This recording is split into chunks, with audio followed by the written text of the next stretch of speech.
So this morning on Victor is going to put food in his mouth. We are making eggy bread. And eggy bread is, I'm aware, in some places what some people call French toast. But you're just wrong, if that is the case. So, we got two big-ass pieces of sourdough bread. I guess they cut it out of some bowl-shaped loaf. The rest of the bag's in the fridge. I only need 2 slices. If you need more than that, you probably... I mean, look at the size of these breads. You should probably not eat so much if you need more than that.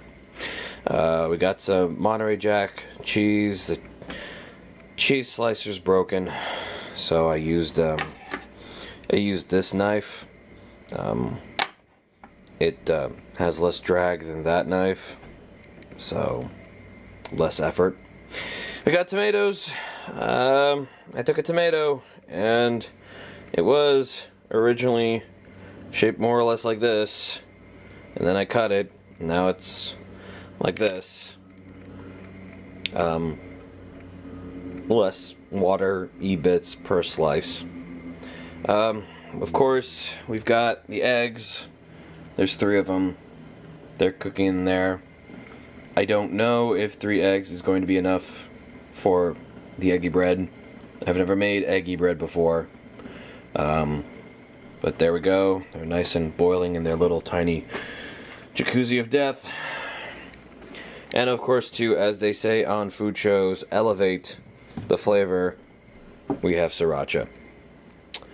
So, all there's left to do is to wait for the eggs to be done, and then we can get cooking. So the eggs are about done. Let us go and let's get the tongs, and then we can borrow their clippy things to get it out. You see, I made a joke because tongs could be the name of a family. There we go. We got our snips. Alright. Okay, come here, you. I mean, I wonder if these are even done.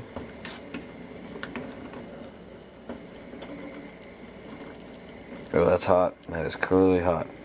There's always one surefire way to test if an egg is done. I mean, it doesn't really work so well because we got all these, cracks in the countertop, but that looks reasonably done-ish to me, Yeah, so let's go with that. Let's say that that's okay. Oh, shit. Oh, damn it. Come on, man. Don't be like this, bro. Come on, egg. We need something to put these eggs in. I'm gonna put you back in the pot. Alright. Wait a minute. If they're all done, I could just use the pot. Huh. Okay, new plan. We will remove the eggs from the heat. And I'm not touching that directly because that's metal. I like this pot. I got it from Daiso Japan. It was about $1.50. There we go. Dirty dishes in the sink. And now what we're gonna do, because we're such schmott people, gonna fill this cold water so that the eggs will cool and that they will be easier to handle. Okay, now we'll let these eggs settle in there for a bit.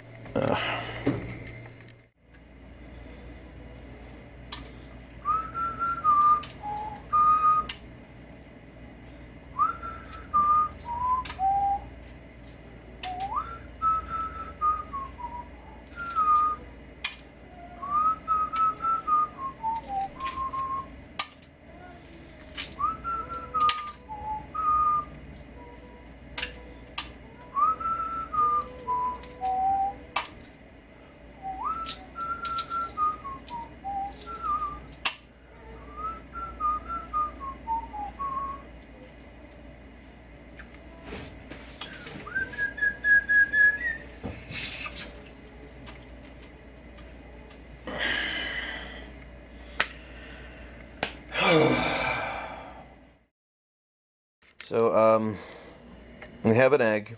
We have 3 eggs, all peeled. We got them on our ingredients board now. We need to check, the goal is they're hard-boiled, but a good thing to do is always sort of check it with a dipstick knife, in this case.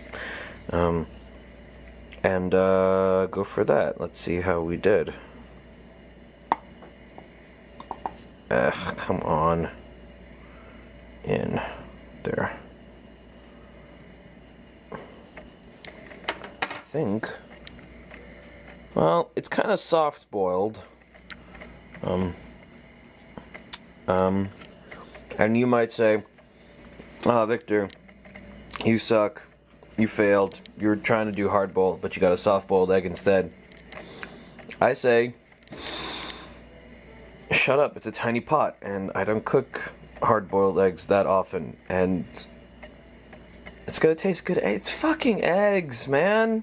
It's eggs. Come on. Get off my ass. Alright. Time to make some eggy bread. And, we have, since we now, stay on the board. Stay. Okay, good. So we have all the ingredients, all the ingredients, as, here we go.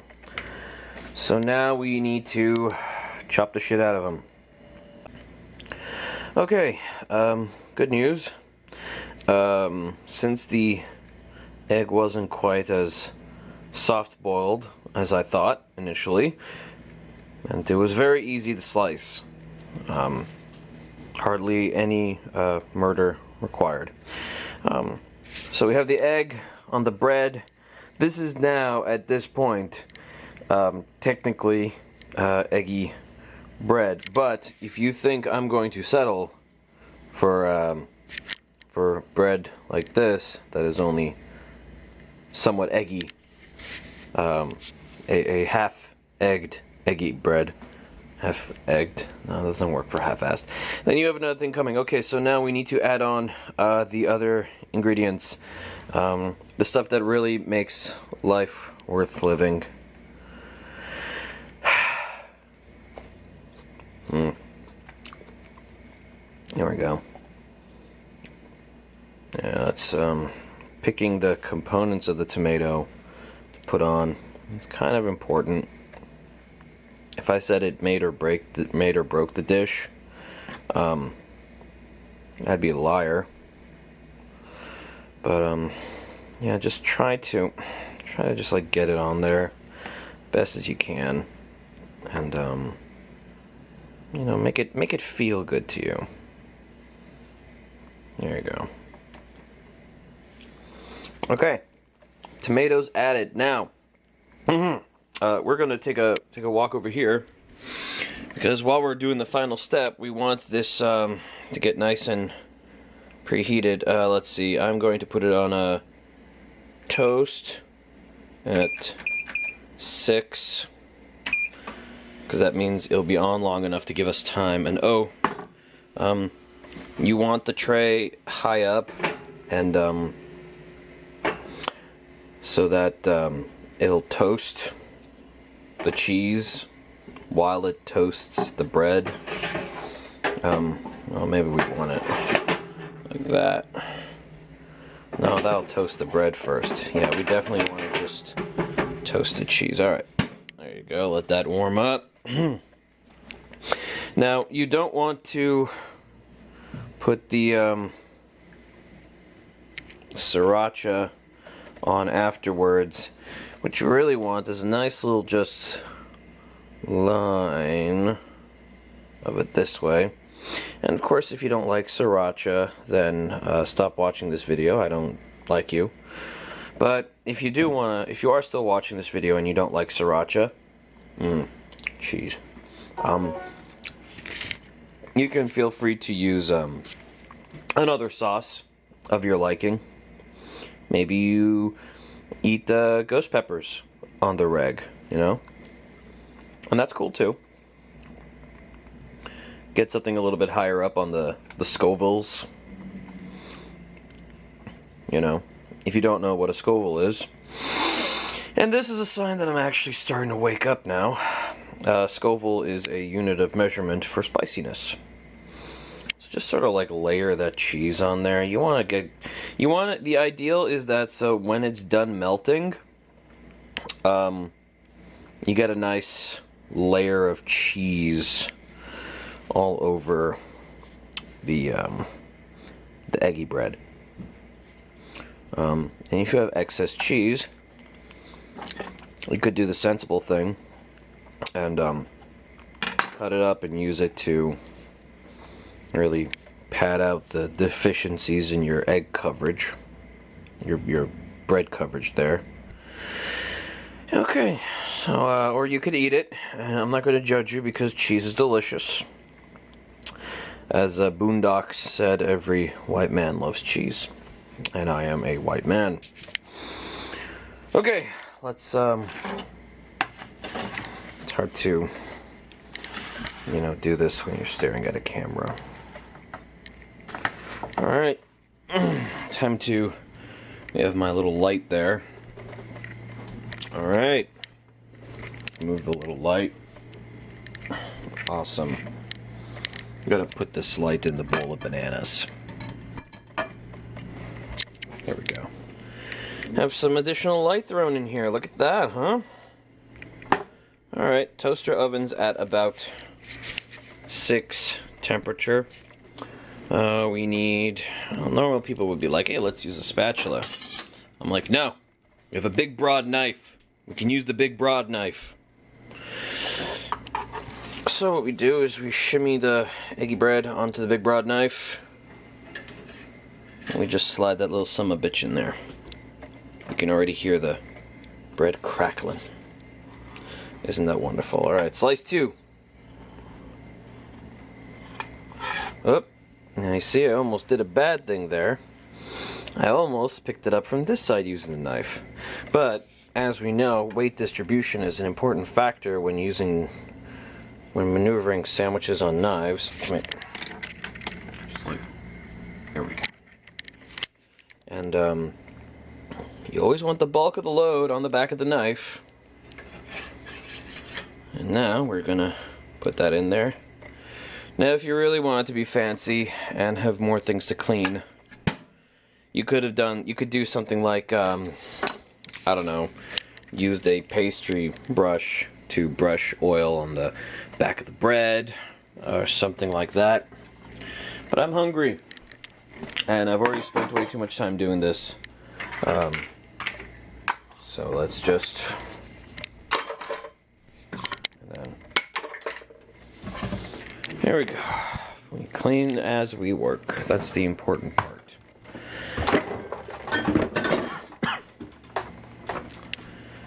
No, not right now. It's too early. However,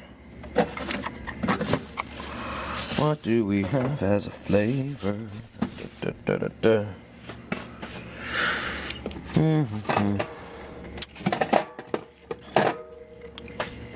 Ooh, it's already starting to toast. You know what? I'll just leave. I'll leave you guys to watch the eggy bread. You can tell me when it's done. There we go. It's a bit too tall.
Okay, let's see how this came out. There's a knife.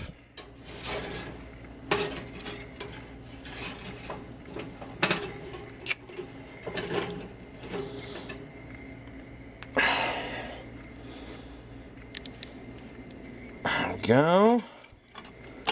Get that there. Ah!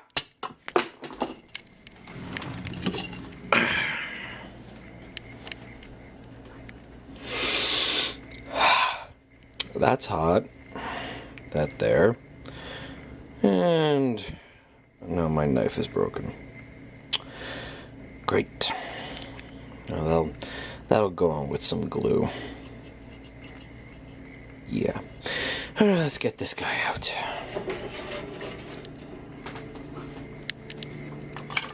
Okay. There we go. Okay. Alright. So now we have our eggy bread. Go make it at home for you and eat it and enjoy the eggy bread.